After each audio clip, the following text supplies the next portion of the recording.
朋友们，大家好！今天这期节目，想请屏幕前的每一位朋友，先把手里的家务放一放，找个舒服的地方坐下来，咱们好好聊一件事。这件事天天都在发生，却总被当成人老了没办法的小毛病，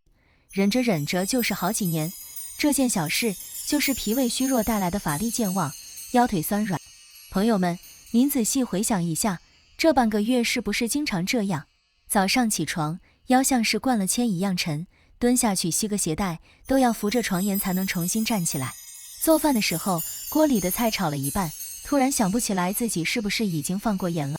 出门买菜，走到楼下才发现钥匙忘在了桌子上，回去拿了钥匙，又忘了自己出门到底是要去哪里。跟老伙计聊天，一句话说到一半，脑子突然一片空白，接下来要说什么，怎么想都想不起来了。爬2层楼梯，膝盖发软，气喘得像是跑了几公里，得扶着栏杆歇上好一会儿。这可不是简单的没睡好，也不是单纯的年纪大了记性差，身体的运转出了问题，才会一而再、再而三地向您发信号。第一层是身体的不适，浑身没力气，站久了腰酸，坐久了腿麻，整个人像被抽走了精气神。第二层是更让人揪心的隐患，腿脚发软，容易在浴室、楼梯这些地方摔跤，一摔可能就是骨折卧床，从此生活质量一落千丈。第三层落在了跟家人的相处上，本来说好要接送孙子上下学，走2步就喘得说不出话，只能眼睁睁看着别人替自己去，那种被生活撇在后面的滋味，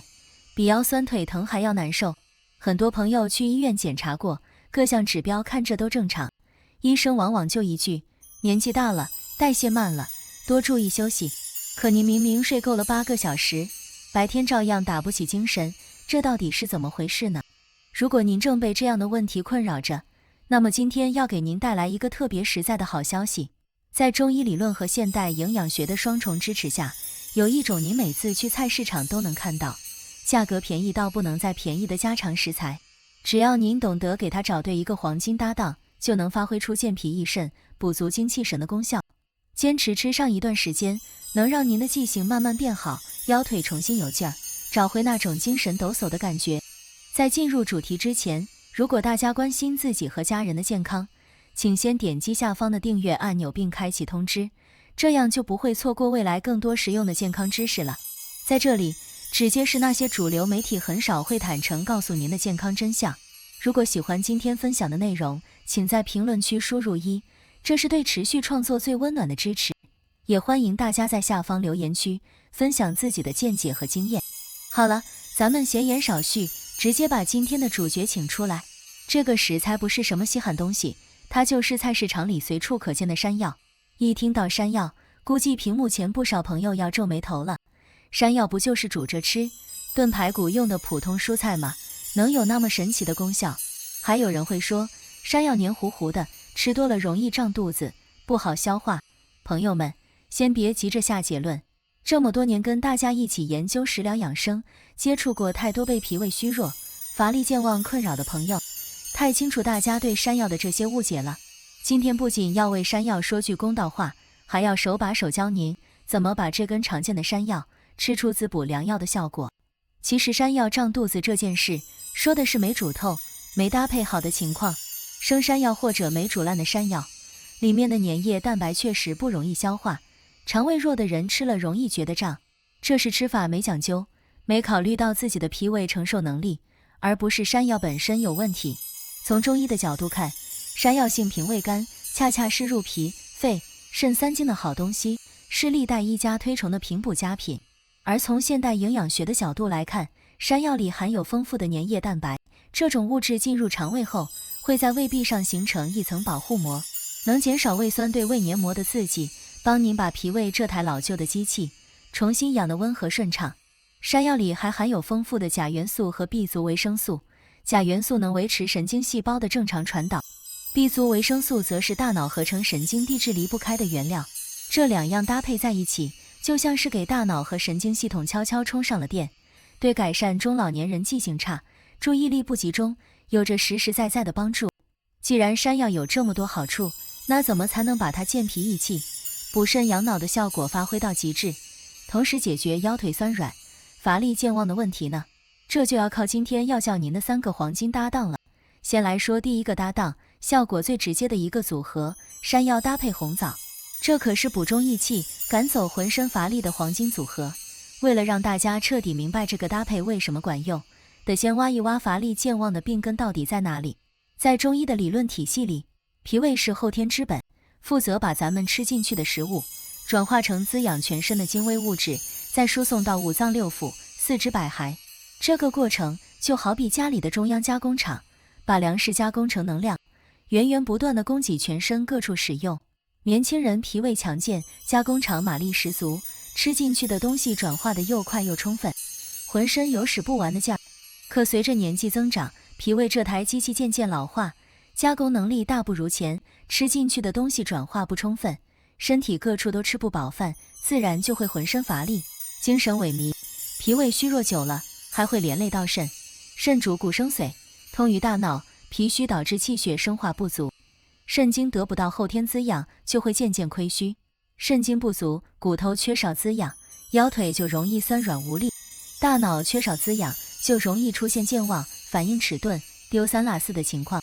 所以要解决乏力健忘和腰腿酸软，光靠多休息是没用的，必须从脾胃入手，把这台加工厂重新养得强健有力。这时候红枣就该闪亮登场了。大家平时吃红枣，往往只知道它能补血养颜，这没错，但红枣在中医典籍里更是补中益气、健脾养胃的绝佳食材。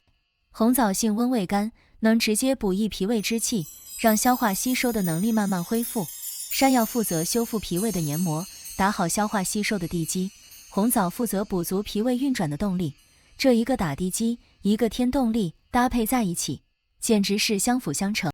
山药的平和滋润，中和了红枣偏温可能带来的燥热，红枣的补气效果又弥补了山药单独使用时补力不够猛的短板。具体怎么做呢？您可得听仔细了。最佳的食用时间是在早晨起床后半小时到1小时之间，这个时候脾胃经气血最为活跃，吃进去的东西最容易被吸收利用。不建议大家晚上临睡前吃，晚上脾胃运化能力本就减弱，容易增加消化负担，反而影响睡眠。具体做法是，准备半根新鲜铁棍山药，去皮切成小段，上锅蒸15分钟左右，蒸到用筷子能轻松戳透的程度，取出来放进碗里，用勺子背面碾压成细腻的山药泥，这样能破坏植物细胞壁，让营养更容易被衰退的肠胃吸收。再准备5颗去核的红枣，提前用温水泡软，切成碎末，均匀撒在山药泥上，搅拌均匀就可以吃了。这道山药红枣泥口感绵密香甜，带着淡淡的枣香，吃下去以后，您会感觉一股暖意从胃里慢慢升起，原本空落落的肚子变得踏实起来，浑身也慢慢有了劲儿。之前有一位邻居家的阿姨，一到下午就没精神，眼皮直打架，走路都觉得腿发软。听了建议以后，停掉了她自己乱吃的各种偏方，坚持每天早上吃这道山药红枣泥。刚开始几天，她说没觉得有什么变化，还是照样犯困，但嘱咐她一定要吃满2周再看效果。大概到了第10天左右，她特意说，这几天下午居然不犯困了，走路也觉得腿上有劲儿，整个人精神了不少。这就是食物润物细无声的力量，看着不起眼，坚持下来却能从根源上悄悄改善身体状态。说完了乏力，咱们再来聊聊很多中老年朋友面临的第2大烦心事，健忘和腰腿酸软。这时候就要请出山药的第2个黄金搭档了，枸杞。很多朋友一提到记性差，就觉得是脑子老化了，没办法的是，其实这背后往往藏着肾精不足的问题。中医讲肾藏精，精生髓，髓聚而为脑，脑为髓海。您可以把大脑想象成一个储水的水库，而肾精就是不断给这个水库补水的源头活水。年轻人肾精充足，水库常年满满当当，脑子转得快，记性也好。可随着年纪增长，肾精渐渐亏耗，补给源头的水流变小，水库水位一天天下降，脑子这个水库缺水了，自然就会反应迟钝，丢三落四，说过的话转头就忘。同时肾主骨，肾精不足，骨头得不到滋养，就好比房子的地基松动了，腰腿自然就会跟着酸软无力，走远一点路就觉得吃不消。枸杞这时候就要闪亮登场了。枸杞在中医典籍里被称为滋补肝肾的上品，民间甚至有却老子的美誉，说的就是它延缓衰老的功效。枸杞性平味甘，能直接滋养肝肾之阴，帮您把亏空的肾精一点点补回来。山药负责健脾益气，打好后天化生的基础；枸杞负责滋补肝肾，从源头上补足精血。这一个补后天，一个填先天，两者相辅相成，补益效果比单独吃任何一样都要扎实得多。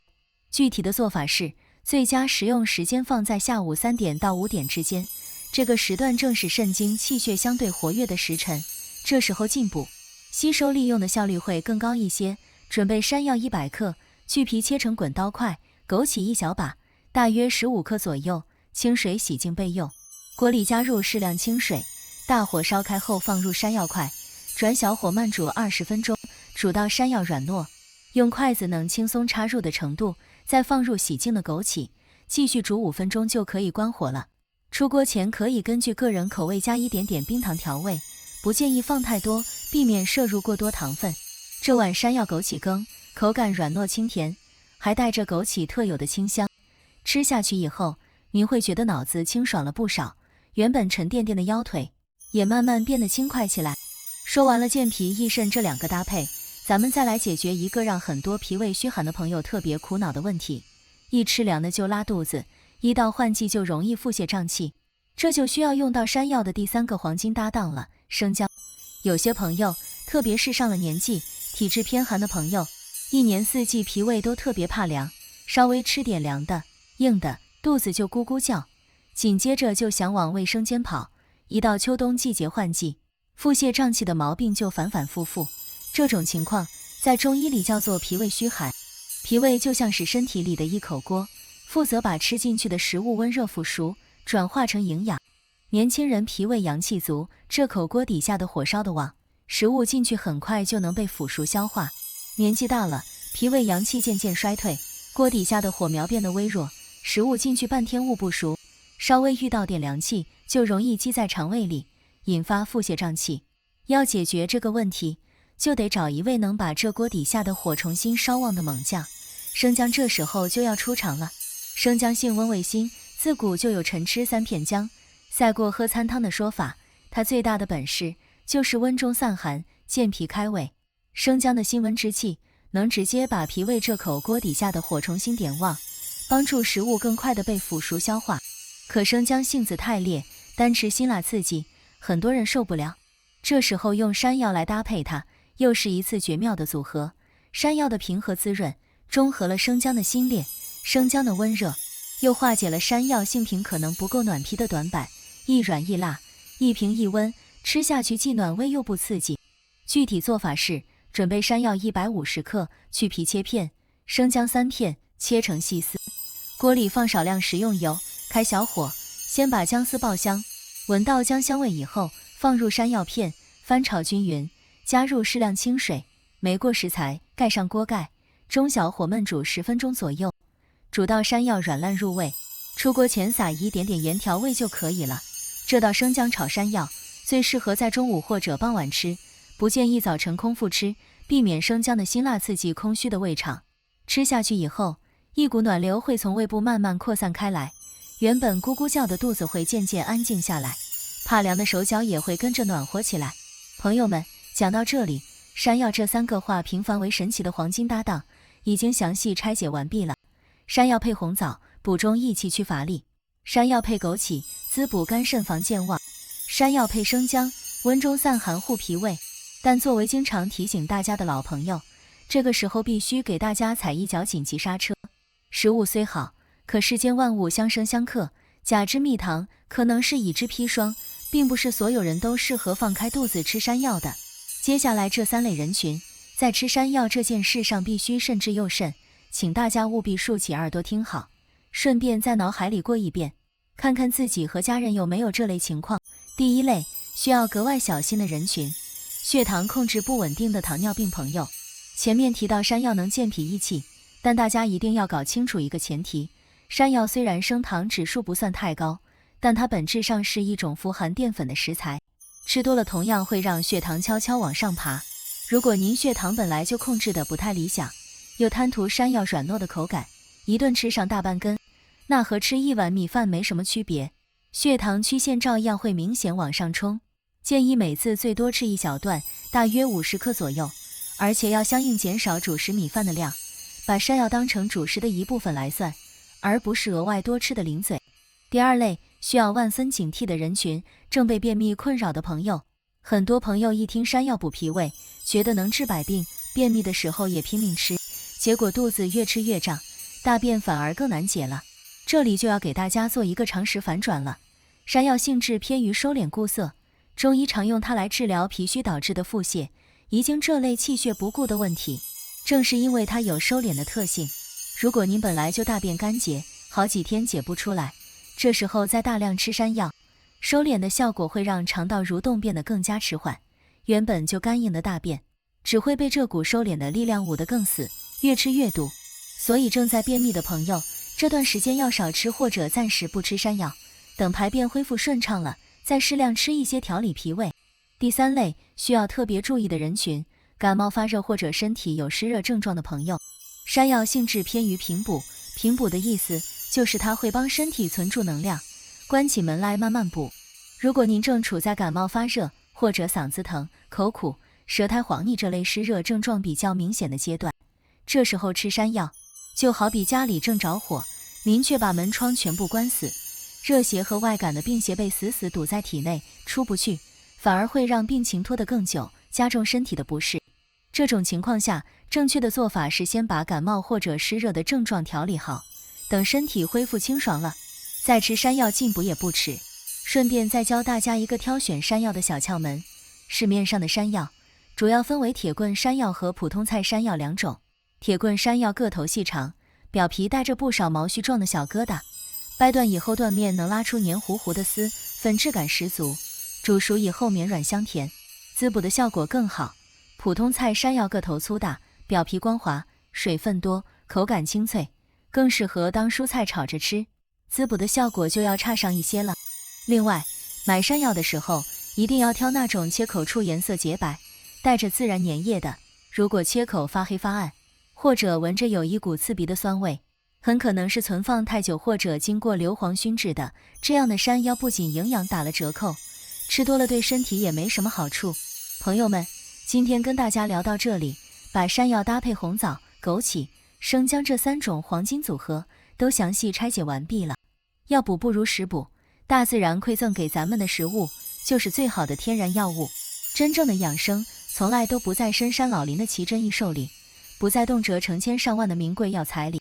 更不是靠每天大把大把的吃包装精美的保健药丸。老祖宗早就把最顶级的养生智慧留给了我们，那就是药食同源。咱们必须认清一个客观规律，脾胃的虚弱、肾精的亏损是经年累月一点点消耗出来的，不是1天2天造成的。既然衰老是漫长岁月侵蚀的结果，那滋补也必须是细水长流、循序渐进的过程。千万不要指望今天吃一碗，明天早上起来就浑身是劲，返老还童，那不是养生，那是变魔术，或者是添加了违禁成分的毒药。当您经过这段时间的调养，在和同龄的老伙计一起去公园散步的时候，您会发现，在别人走走停停、气喘吁吁的时候，您的腰腿会比他们更有力气。跟大伙唠嗑聊天的时候，思路清晰，想说什么张口就来，再也不用为丢三落四，说话说到一半忘词而尴尬了。如果您觉得今天讲的这些大白话对您有所启发，真的学到了有用的知识，在这里恳请您动动发财的小手，给这条视频点个大大的赞。您的每一个赞都是让这条精心制作的科普视频传递给更多人的强大动力。也十分建议您把这条视频转发到家族相亲相爱群里，转发给您的伴侣、您的父母，以及那些经常抱怨没精神、记性差、腰腿酸软的亲戚朋友们。您这顺手的一个分享动作，传递出去的是宝贵的健康真相，是对亲人最深切、最实用的关爱。最后，在下方的评论区等着大家。您平时有健忘乏力的困扰吗？您最喜欢怎么吃山药？听完今天的节目，您打算先尝试哪一种黄金搭配？祝愿屏幕前的每一位朋友精神焕发，记性清晰，腰腿硬朗，一辈子没病没灾。咱们下期视频不见不散，再会。